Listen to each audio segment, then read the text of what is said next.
Presiden Jokowi jengkel, minta Erick tutup saja BUMN yang sakit.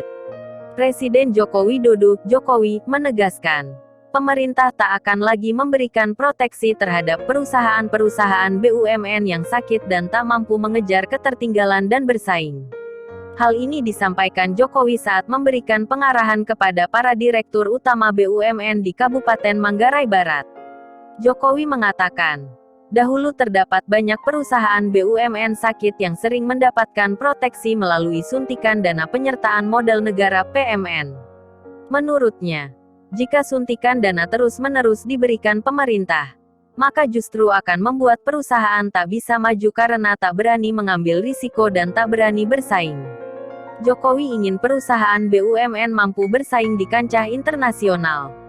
Salah satunya dengan menata adaptasi pada model bisnisnya dan juga menggunakan teknologi sesuai perkembangan zaman. Dalam arahannya, Presiden juga meminta agar birokrasi perizinan investasi di perusahaan BUMN tak lagi menyulitkan. Perizinan yang ruwet dan berbelit-belit tersebut harus dipangkas. Ia menceritakan, terdapat investor yang mengadu kepadanya karena lamanya proses perizinan pembangkit listrik yang memakan waktu hingga 7 tahun.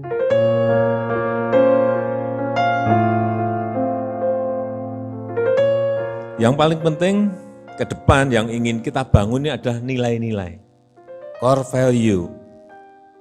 Yang ingin kita bangun itu. Sehingga yang namanya pemilihan, Bapak Ibu adalah orang-orang yang sudah sangat terpilih, kita seleksi. Jadi jangan sampai ada yang tidak pede, itu yang saya ingin sampaikan. Ini sekali lagi, perlu saya sampaikan dan sebetulnya dulu sudah saya sampaikan. Karena yang ingin kita bangun ini adalah profesionalisme. Dan saya minta juga, Bapak Ibu sekalian juga bagaimana membangun sebuah kultur kerja ini harus dimulai. Jangan sampai yang namanya BUMN itu seperti birokrasi. Ruwetnya coba. Bapak Ibu bisa membayangkan, mau izin yang namanya pembangkit listrik itu 259 izin.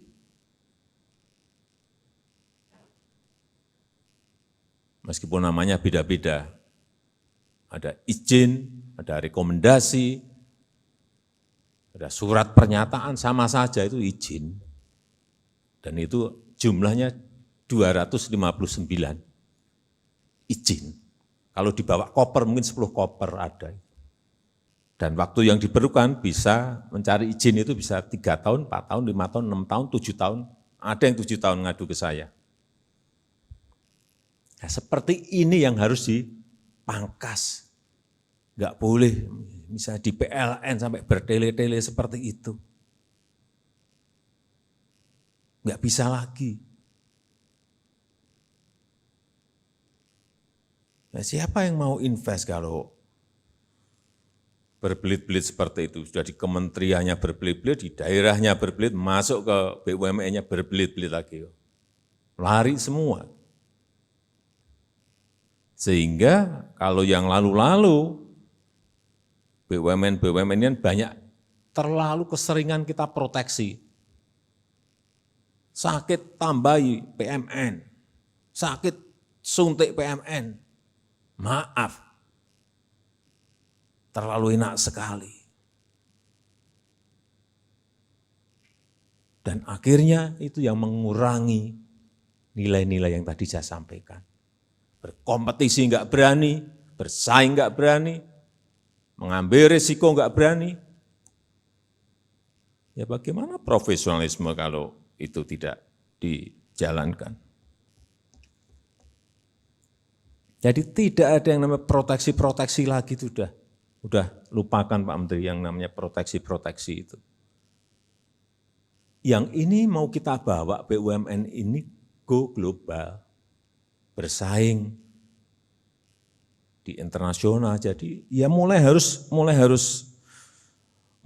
menata adaptasi pada model bisnisnya, teknologinya yang paling penting ini. Dunia sudah kayak gini, revolusi industri 4.0, disrupsi teknologi, ada pandemi, dan kalau saudara-saudara tidak merespon dari ketidakpastian ini dengan adaptasi secepat-cepatnya, nah, kalau Pak Menteri sampaikan kepada saya, ya, Pak ini ada perusahaan seperti ini, kondisinya BUMN, kalau saya langsung tutup aja. Nggak ada, diselamat-selamatin gimana kalau sudah kayak gitu.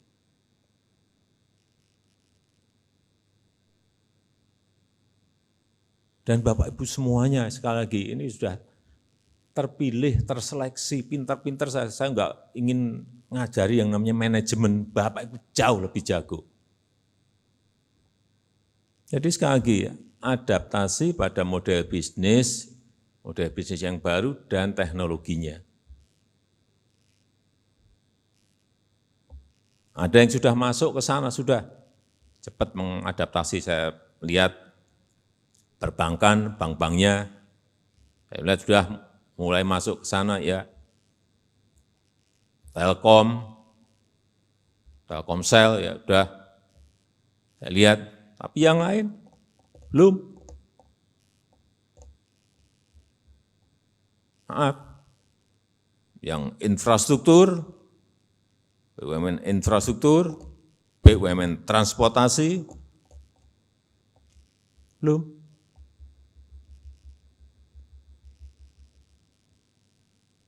Dan kalau mau cepat, kita beradaptasi itu. Cara yang paling cepat adalah berpartner. Perusahaan global mana yang paling baik, ajak. Pasti mau dengan kita itu udah.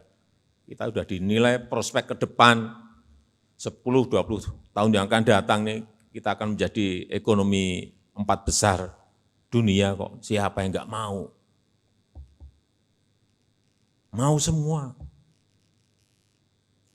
Jadi sekali lagi, tadi sudah disampaikan oleh Pak Menteri, berani berkompetisi, tolong dihitung karena apapun BUMN ini adalah perusahaan negara, social impact-nya dihitung juga. Dan yang paling penting, review terus keekonomiannya, berhitung, kalkulasi, sehingga kita bisa tahu pertumbuhan ke depan itu akan seperti apa. Jangan sampai lagi karena urusan penugasan pemerintah, saya bisa memberikan penugasan, ini penugasan bangun jalan tol, tapi ya dihitung dong, ada kalkulasinya, dan diberitahu kalau Pak ini IRR-nya, internal rate of return-nya sekian, berarti kami memerlukan suntikan dari APBN sekian. Jangan kalau pas dapat penugasan rebutan, tidak ada kalkulasi karena penugasan, kemudian ngambil pinjaman jangka pendek, padahal infrastruktur itu untuk jangka panjang, udah nggak ketemu. Itu tugas saudara-saudara untuk ngitung kalau ada penugasan itu. Kalau nggak logis, bagaimana dibuat logis tapi dengan kalkulasi.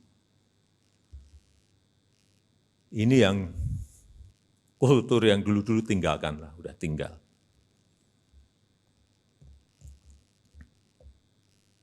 Karena sekali lagi yang namanya transformasi bisnis, yang namanya adaptasi teknologi sudah menjadi keharusan dan tidak bisa tidak.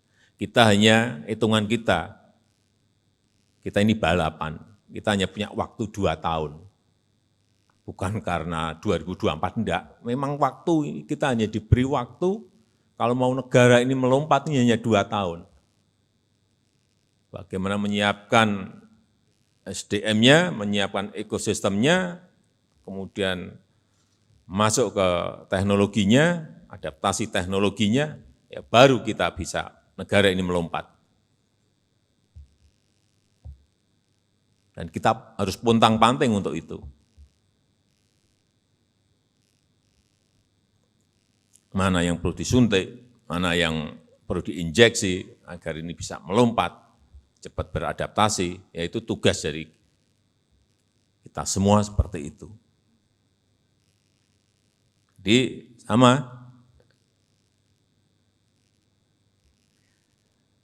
saya rasa itu yang bisa saya sampaikan pada kesempatan yang baik ini, karena semuanya saya kira sudah tadi disampaikan oleh Menteri BUMN, dan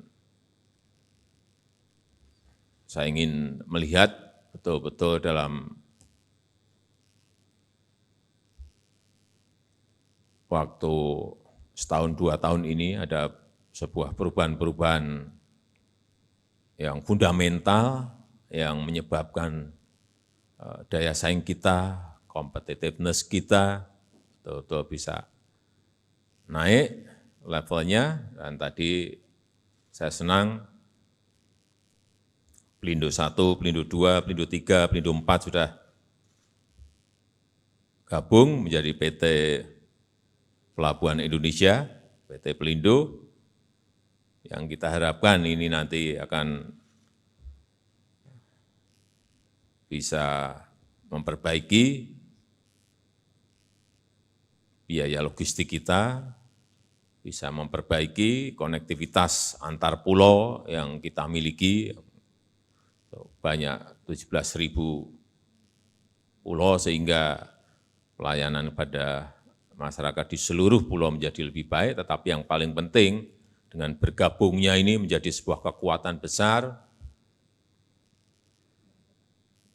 dan kalau berpartner dengan perusahaan luar yang memiliki networking, memiliki jaringan yang kuat ke seluruh negara, ini akan menjadi sebuah kekuatan besar yang sebetulnya juga 6 tahun yang lalu sudah kita mulai, tapi enggak pernah gabung-gabung. Udahlah kalau transisinya virtual holding dulu dilakukan, tapi juga tidak ketemu-ketemu, tapi alhamdulillah tadi sudah beres semuanya, dan hal-hal seperti itu yang saya harus sampaikan apresiasi yang setinggi-tingginya. Saya tutup, terima kasih. Wassalamualaikum warahmatullahi wabarakatuh.